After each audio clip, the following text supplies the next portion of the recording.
ज़्यादा कॉफ़ी पिया तो पीरियड्स जल्दी आ जाएंगे। छोटी लड़कियों को उनको मालूम नहीं है पीरियड्स का पूरा प्रोसेस क्या है, उनको मालूम नहीं है रिप्रोडक्शन का प्रोसेस क्या है, पर उनको ये दिमाग में डाल दिया है कि पीरियड्स मिस होते हैं मतलब तुम प्रेग्नेंट हो।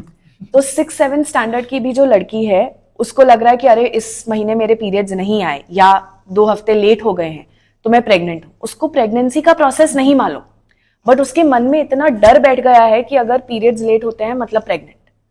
तो ऐसी चीजें बहुत कॉमनली आती रहती हैं। Right. So, like we spoke about Penn Station, you also work in different areas in schools. Like एक तो addiction to pornography में आप काम करते हो, sexuality में आप काम करते हो, masturbation के awareness you raise. So, what is this work that you do? Like how do you raise awareness in school about all these things? So we have a 12 session curriculum planned. Okay. 12 sessions में ये curriculum divide हुआ है हमारा comprehensive sexuality education, जिसमें हम शुरुआत करते हैं किशोरावस्था क्या होती है, उसमें क्या क्या चेंजेस हो रहे हैं, शारीरिक मानसिक। मासिक पाड़ी एक बड़ा सब्जेक्ट है जो हम कवर करते हैं। पीरियड्स के दौरान कौन से प्रोडक्ट्स यूज कर सकते हैं। उसके बाद हेल्दी रिलेशनशिप्स, कंसेंट क्या होता है, जेंडर इक्वालिटी क्या होती है, एडिक्शन और exposure to media and pornography, ये एक बड़ा सब्जेक्ट है। सो बॉयज और गर्ल्स के सेशंस हम अलग अलग लेते हैं, एंड बॉयज के साथ जो चैलेंज है या एक बार बार जो क्वेश्चंस भी आते हैं इज बिकॉज उनका एक्सपोजर बहुत अलग है। राइट। चिल्ड्रन और boys age young age 11 and 12 years old, 11-12 साल की उम्र से ही या और भी छोटी उम्र से उनको पोर्नोग्राफी का एक्सपोजर है। उन्होंने देखा है पॉर्न क्या है, शायद उनको पूरे तरीके से समझता नहीं है, but they relate porn to real life. तो उनके जो क्वेश्चंस भी आते हैं, हम एक उनको चिट देते हैं जिसपे वो बिना नाम लिखे अनोनिमसली वो क्वेश्चंस पूछ सकते हैं।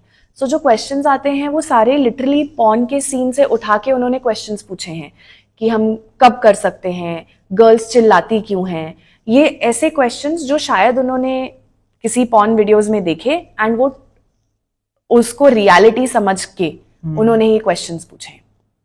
मैस्टरबेशन के बारे में भी हम बात करते हैं। मराठी में या हिंदी में स्वप्न दोष बोलते हैं, या नाइट फॉल या वेट ड्रीम्स, इसके बारे में भी हम बात करते हैं because it's a natural process जो स्टार्ट हो जाता है बॉयज में age young age 10-11 years, but उनको समझ में नहीं आता है हो क्या रहा है।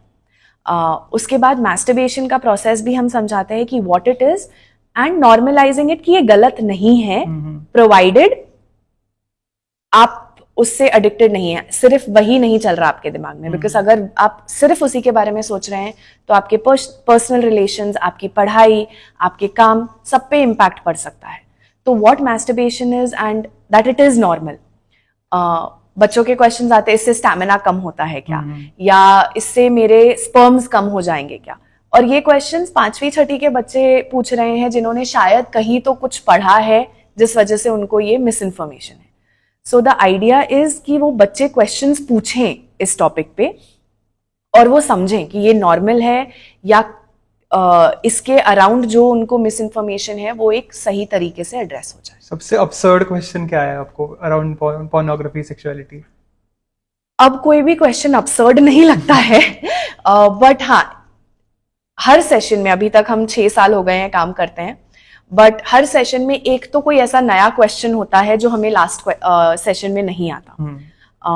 There are questions about condoms, there are questions about what is the right age to have sex, questions about they think that they are addicted to masturbation, उनको समझ में नहीं आता addiction का मतलब क्या है, बट उनको शायद लगता है कि वो addicted हैं, तो उसके बारे में questions। periods के बारे में भी काफी questions होते हैं जो boys पूछते हैं। सेक्सुअली ट्रांसमिटेड डिजीजेस के बारे में क्वेश्चंस पूछ रहे हैं, उन्होंने HIV या एड्स सिर्फ नाम सुना है and that is the only STI that they know. उसके अलावा भी बहुत सारी चीजें हैं जो अवेयरनेस नहीं है या उतने मास स्केल पे हम बात नहीं करते, तो उनको लगता है कि STD is the only HIV is the only STD that exist. तो ऐसे काफी चीजें होती हैं। हमारा जो सेशन का लैंग्वेज जो हम यूज करते हैं हिंदी या मराठी है, तो जो चैलेंज फेस होता है, काफी जो शब्द इंग्लिश में नॉर्मल है, जैसे वजाइना या पीनस यूज करना साउंड्स नॉर्मल, उसी को अगर हम हिंदी या मराठी में ट्रांसलेट करते हैं तो इट ऑलमोस्ट बिकम्स अ गाली। Yeah. तो जो क्वेश्चंस आते हैं वो लिटरली हिंदी या मराठी में लिख के आते हैं, एंड उनके पास वो वोकैबुलरी नहीं है। हम लिंग शब्द यूज करते हैं, योनि शब्द यूज करते हैं, बट उनको ये शब्दावली नहीं मालूम। इस वजह से उनके जो क्वेश्चंस होते हैं बहुत अनफिल्टर्ड होते हैं।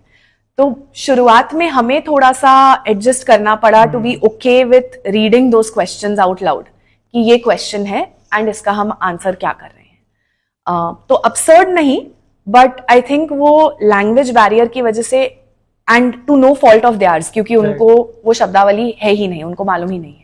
तो that was a little challenging I can say. हमारी टीम के लिए भी वो कंफर्टेबल होना उस